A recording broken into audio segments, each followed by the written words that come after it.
Hello everyone. Welcome back to my YouTube channel. तो हम लोगों ने लास्ट वीडियो में पढ़ा था ऑपरेटिंग सिस्टम के बारे में। ये ऑपरेटिंग सिस्टम क्या होता है, वो कहाँ कहाँ पर यूज होता है, नेटवर्क ऑपरेटिंग सिस्टम क्या होता है, क्लाइंट ऑपरेटिंग सिस्टम क्या होता है। तो लास्ट वीडियो में हम लोगों ने पढ़ा था। आज का हमारा टॉपिक है, न्यू टॉपिक है, वो है ट्रेडिशनल आईटी। ट्रेडिशनल आईटी क्या होता है, इसके बारे में आज हम लोग पढ़ेंगे।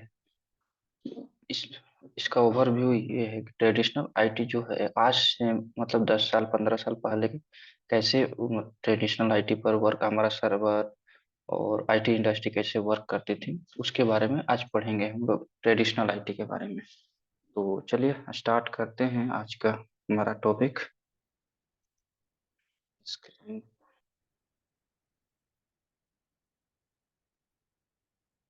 तो बेसिकली ट्रेडिशनल आईटी होता क्या है? ट्रेडिशनल आईटी में हमारा जो सर्वर था रहता था, जो हार्डवेयर हम लोग इंस्टॉल करते थे, जैसे like file server, SAP server, tally server, ये सब के लिए अलग अलग से हम लोग हार्डवेयर परचेज करते थे। परचेज करने के बाद उसको हर सर्वर में हम लोग ओएस इंस्टॉल कर, नेटवर्क ऑपरेटिंग सिस्टम अपलोड करते थे, फिर प्रोसेसर अपलोड इंस्टॉल करते थे। उसके बाद हम स्पेस अपना जितना हमको जीबी स्पेस चाहिए वो इंस्टॉल करते थे। तो ये चीजें होता था ट्रेडिशनल आईटी के समय में। तो थोड़ा सा इसके बारे में और जानकारी जैसे कि हम देख रहे हैं, तो ट्रेडिशनल आईटी में हम लोग का जो जो हम लोग कनेक्ट करते थे सर्वर को, वो उस किसके थ्रू करते थे? तो वो स्विच के थ्रू।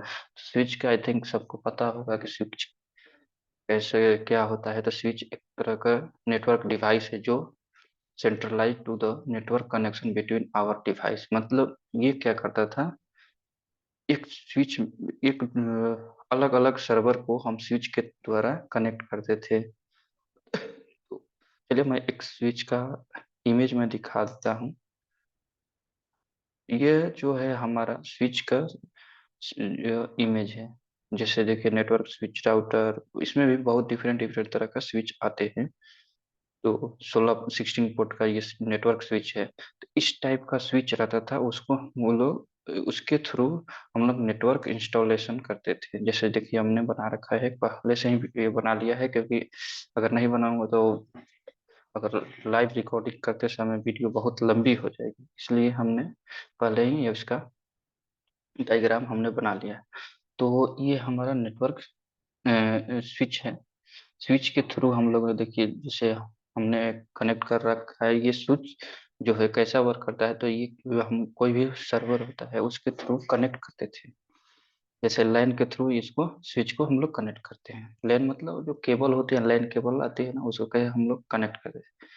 तो जैसे देखिए, backup server, file server, web server, SAP server है, टेली सर्वर, ये क्या है, हमारा अलग अलग सर्वर है। इसके लिए क्या करते थे, कोई मान लीजिए कोई हमको कोई बिजनेसमैन है, या खुद को हमको कोई साइट बनानी है, तो उसके लिए उस समय में क्या करते थे, उसके लिए हम लोग स्पेस अलग से परचेज करते थे, हार्डवेयर परचेज करते थे, फिर नेटवर्क ऑपरेटिंग सिस्टम परचेज करके उसमें इंस्टॉल करते थे, फिर प्रोसेसर परचेज करते थे। तो ये सारे प्रोसेस जो है वो फिजिकली कहीं एक जगह पे इंस्टॉल करना, मतलब कोई डेटा सेंटर बनाना पड़ता था, उसके लिए स्पेस चाहिए फर्स्ट। तो ये सब चीजें था। तो जिस देखिए, बैकअप सर्वर के लिए मान लीजिए हमें जरूरत है किसी डेटा का बैकअप लेने के लिए, तो उसके लिए अलग से एक हम बैकअप सर्वर बनाते थे। फिर हमको फाइल अगर कल रखना है, तो फाइल सर्वर के लिए भी अलग एक सर्वर बनाना पड़ता था। और वेब सर्वर के लिए भी सेम उसी वही प्रोसेस करते थे। उसमें हम लोग बैकअप सर्वर का हार्डवेयर परचेज करते थे, फिर परचेज करने के बाद नेटवर्क उसमें ओएस ऑपरेटिंग सिस्टम अपलोड करते थे। जैसे देखिए अभी हमने इसमें फॉर एग्जांपल हमने ले लिया है window 2019 operating system means server में। ये हमने 2019 सर्वर हमने पर वो कर रखा है। ठीक है, 2019 इसमें हमने सर्वर इंस्टॉल कर रखा है। तो सेम इसमें भी वही कर रखा है।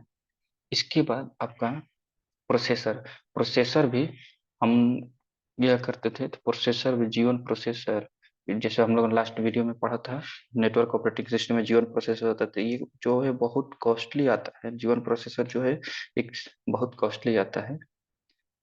तो जीवन प्रोसेसर हो गया, उसके बाद हम लोगों ने ये हो गया।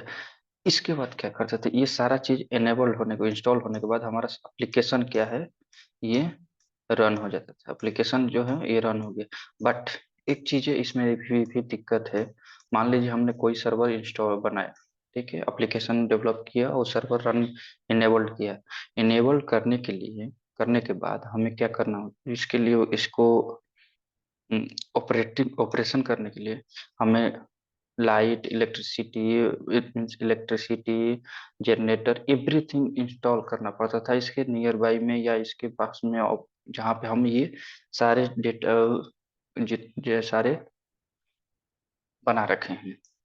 तो ये चीज है। उसके बाद इसमें दिक्कत ये एक था, मान लीजिए कुछ कुछ समय बाद, आज हमने इंस्टॉल किया, सारा चीज इनेबल्ड हो गया, कुछ समय बाद इसमें कोई अपडेट करना हो, कोई पैचिंग करनी हो, या कुछ कारणवश जो है इलेक्ट्रिसिटी चला गया, तो क्या हुआ, हमारा साइट जो है ये बंद हो गया। सपोज दैट ये साइट हमने इनेबल्ड कर रखा है, ये सारी इनेबल्ड है और ये चल रही है इलेक्ट्रिसिटी को, तो ये क्या, ई कॉमर्स साइट हम लोग क्या करते हैं, ई कॉमर्स साइट में जब हम बैकएंड में, क्योंकि हम जब ब्राउजिंग करते हैं तो ई कॉमर्स साइट पर ब्राउजिंग करते हैं कोई भी चीज परचेज करने के लिए, तो वो बैकएंड में सर्वर 24/7 चलता है। ये 24/7 चलता है।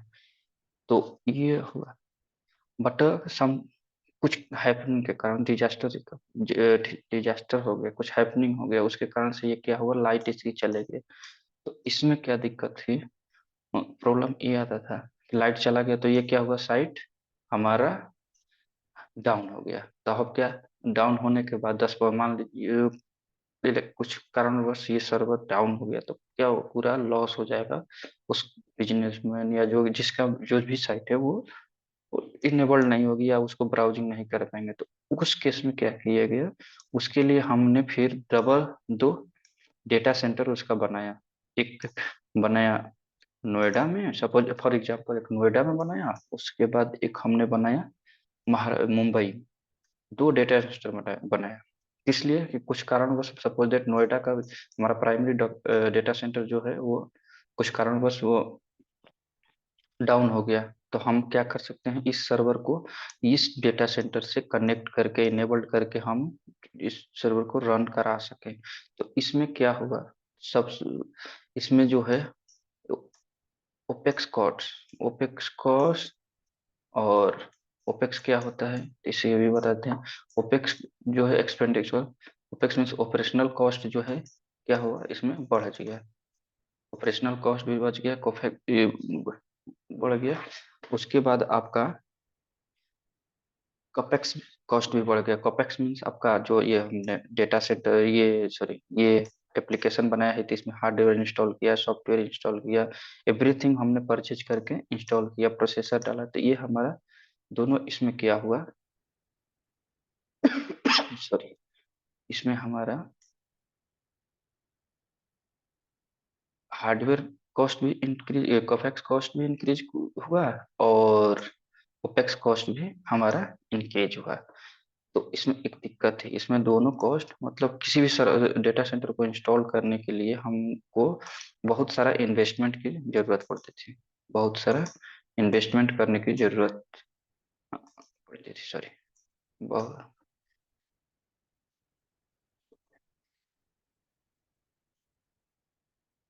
बहुत सारा